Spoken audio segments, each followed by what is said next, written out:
থাকবে, একটা হিন্দু একটা মুসলমান, আর মুসলমানের নেতা মুসলমান হবে, কোনো ব্যানার্জি আর কোনো যাদব আর কোনো কেজরিওয়াল হবে না, ওদের নেতা ওরাই হবে। তোমাকে আর বেশি দিন বাংলায় রাজনীতি করার জায়গা থাকবে না, এটা কিন্তু মাথায় রাখবে মমতা ব্যানার্জি। আপনি তোল্লা দিয়েছেন তো, আপনি মন্দির ভাঙিয়ে দিচ্ছেন, আপনি খুব আনন্দ পাচ্ছেন। না না না না, এখন তো এটা ঠিক করা যাবে না। আপনি ঈদের নামাজের দিন মাথায় ওই হিজাব পরে আপনি ভাষণ দিচ্ছেন। হিন্দু ধর্ম নাকি গন্দা ধর্ম? হিন্দু ধর্ম নাকি গন্দা ধর্ম? আপনারা লড়বেন তো? বলছে মমতা ব্যানার্জি, আপনাদেরকে লড়ার জন্য আমি বলছি না, আমরা শুধু একটা করে বাড়ি থেকে বেরিয়ে ভোট দিয়ে দিলে মমতা ব্যানার্জি হাওয়া হবে, আর খুঁজে পাওয়া যাবে না। যেরকম সিপিএম কে খুঁজে পাওয়া যাচ্ছে না, মমতা ব্যানার্জিকে পাওয়া যাচ্ছে যাবে না। কিন্তু আপনাদেরকে বেরোতে হবে। মুসলমানরা মাঝে মাঝে একই করে কি বলে জানেন? বলে আমরা তো 100% ভোট দিই। মনে আছে হুমায়ুন কবির কি বলে?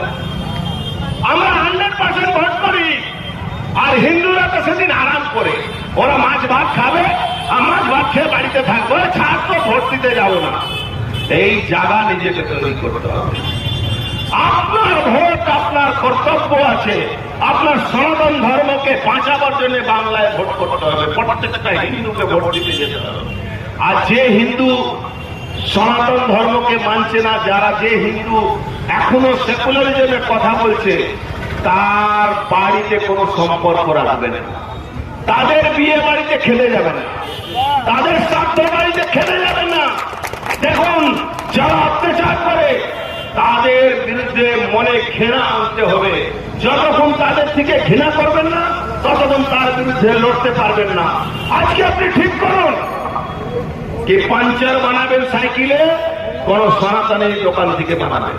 আজকে আপনি ঠিক করুন মিষ্টি খাবেন, সনাতনী দোকান থেকে খাবেন।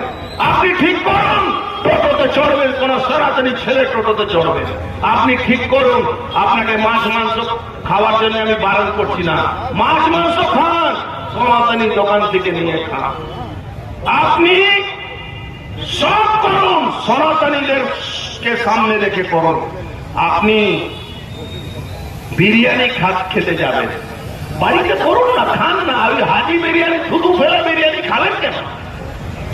কেন থুতু ফেলা বিরিয়ানি খাবেন? কেন থুতু ফেলা মিষ্টি খাবেন? নিজের হিন্দু সনাতনী ভাইদের দোকান থেকে খান, নিজের বাড়িতে আমার মায়েরা দিদিরা করুন।